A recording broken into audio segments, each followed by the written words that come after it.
আসসালামু আলাইকুম everyone, welcome back to my another new blog. তো ঘুম থেকে উঠে হচ্ছে কি আমি একটু ব্রেকফাস্ট করতে বসলাম, তো ভাবলাম একটু আপনাদের সাথে ব্লগ রেডি করি। আচ্ছা, বাই দ্য ওয়ে, এই ইস্ট বেকারে এই ব্রেডটা কারা কারা খেয়েছেন অবশ্যই আমাকে কমেন্ট করে জানাবেন। এটার টেস্ট কিন্তু এখন অনেক ভালো। সো যাই হোক, আগের দিনের লেফট ওভার ছিল পটল আলুর তরকারি, বাসি তরকারি যেটা আর কি। সো রুটি দিয়ে খাচ্ছিলাম, আমার কাছে ওটা ভালোই লাগে। রুটি দিয়ে যে কোনো তরকারি বা ভাজি খেতে আমি অনেক বেশি পছন্দ করি।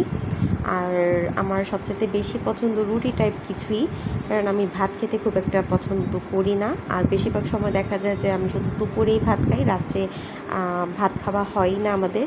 সো যাই হোক, দেন হচ্ছে কি স্ট্রং কাপ অফ টি তো আমার আছেই। অনেকে অনেক কথা বলে যে এত মগ ভরে ভরে চা খাওয়া হয় ভালো না, বাট আর কি আমি একবেলাই খাই, তো দ্যাটস দ্য রিজন। একটু সারাদিনের তৃষ্ণা মেটানোর জন্য জাস্ট একবেলাই খাওয়া পরে মগ ভরে। দেন একটু পেঁপে খেলাম, পেঁপের টেস্টটা ভালো ছিল না। আর ভাবলাম একটু স্কিন কেয়ার করি, অনেক দিন যাবত হচ্ছে কি স্কিন কেয়ার করা হচ্ছে না। আমি যেটা লাগাচ্ছি সেটা হচ্ছে গিয়ে কাঁচা হলুদ, ওটাকে ব্লেন্ড করে ওটার সাথে আমি মিক্স করেছি বেসন আর হচ্ছে গিয়ে চালের গুঁড়া। সো স্ক্রাব টাইপের কিছুটা হয়ে গিয়েছিল। আর ওভারঅল বলতে গেলে যে এটা লাগানোর পর আমি ভালোই বেনিফিট পেয়েছি। আর মাশাআল্লাহ আমার স্কিন এমনিতেই ফেয়ার। সো এটা লাগানোর পর হচ্ছে গিয়ে যত ডার্টি যত থাকে ফেসে ওগুলো ক্লিন হয়ে যায়, খুব ভালো একটা স্ক্রাবিং বলতে গেলে। আর আমি এটা রেখে দিই না, আমি এটা হচ্ছে গিয়ে সাথে সাথে 2-4 মিনিট মাসাজ করে সাথে সাথে মুখ ধুয়ে ফেলি বা শাওয়ার নিয়ে নিই। সো এই হচ্ছে আমার আজকের একদম ঝলমলে একটা দুপুর। ও বাই দ্য ওয়ে, এটা হচ্ছে কি আমার হাজব্যান্ডের বার্থডে ছিল, তাকে একটু ছোটোখাটো সারপ্রাইজ দিয়েছিলাম আমরা সবাই মিলে। জাস্ট রাত্রে একটু একটা ছোটো কেক কাটা হয়েছিল, দ্যাটস ইট। আর দেন চলে গেলাম হচ্ছে কি নেক্সট মর্নিংয়ে। দেখেন আমার ছেলে মাশাল্লাহ অনেক কথা টুকটাক বলতে এখন শিখে গেছে। আমি তাকে বললাম যে মানহাপু ঘুম থেকে উঠাও মানহাপুকে। সো মানহা দেখেন কীভাবে চিৎপটাং হয়ে শুয়ে আছে। তো ওকে একটু বললাম, একটু ডিস্টার্ব করছিলাম মানহাকে। আর মানহা সবসময় ঘুম থেকে যখন তাকে ডাকা হয় সে একটু জিত মান অভিমান আর কি করে। আর এখানে সে তার মানে আলী হায়দার তার ভাষার মধ্যে কী কী বলতেছিল ও জানে। ওর ভাষা হচ্ছে গিয়ে চাইনিজ ভাষা আমরা বলি। আর এখানে আমি কিছু প্রন হচ্ছে গিয়ে একটু মশলা মাখিয়ে হচ্ছে গিয়ে স্টিক দিয়ে রাখছিলাম, এটাকে আমরা ফ্রাই করব। 2-3 দিনের ভিতরে একটু চাইনিজ খাবার প্ল্যান আছে বাসায় রান্না করে। সো সব কিছু প্রিপারেশন নিচ্ছিলাম। এই তো চিকেন সব ম্যারিনেট করা হয়ে গেছে, জাস্ট হচ্ছে গিয়ে প্রনগুলো বাকি ছিল। সো বসে বসে এটা করতেছিলাম। আর এই ভিডিওটা কিন্তু মানহা করেছে। আর ও বাই দ্য ওয়ে, এটা হচ্ছে আলী হায়দারের নিউ ফ্রেন্ড, তার নাম দিয়েছে সে হাপু। ঠিক আছে, সো হাপুকে নিয়ে সে বসে বসে হচ্ছে গিয়ে টি রেক্স দেখতেছিল। আর এইটা আমার কাছে অনেক ভালো লেগেছে, আমি ক্যাপচার করে রাখলাম। দেন হচ্ছে গিয়ে আমার আরেকটা ডিউটি আছে, আদা রসুন ব্লেন্ড করা।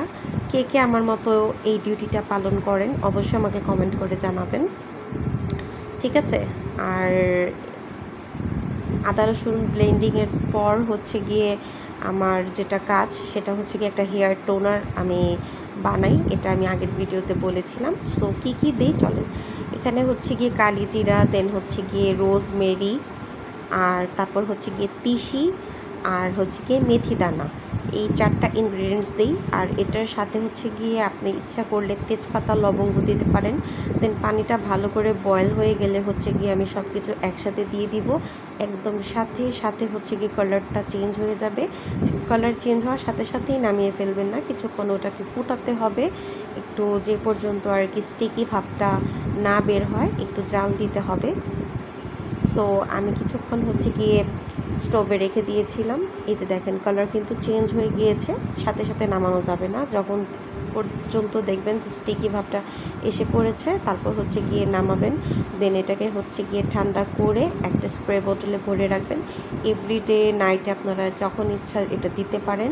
আপনার ইচ্ছা করলে এই ইনগ্রিডিয়েন্টসগুলো তেলের সাথেও মিক্স করে জাল দিয়ে রাখতে পারেন।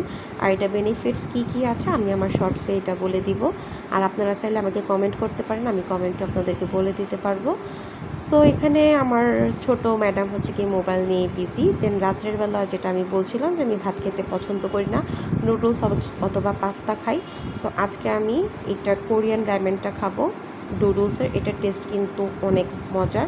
সো কারা কারা এটা খেয়েছেন আমাকে হচ্ছে কি কমেন্ট করে জানাবেন। আর এখানে আমি পেঁয়াজ কম, রসুনটা একটু বেশি দিই, কারণ রসুনের ফ্লেভারটা আমার একটু বেশি পছন্দ। সো বাই দ্য ওয়ে, যারা এখনও আমার চ্যানেলটা সাবস্ক্রাইব করেনি অবশ্যই আমাকে চ্যানেলটা সাবস্ক্রাইব করে ফেলবেন আর লাইক কমেন্ট করতে ভুলবেন না। So thanks for watching.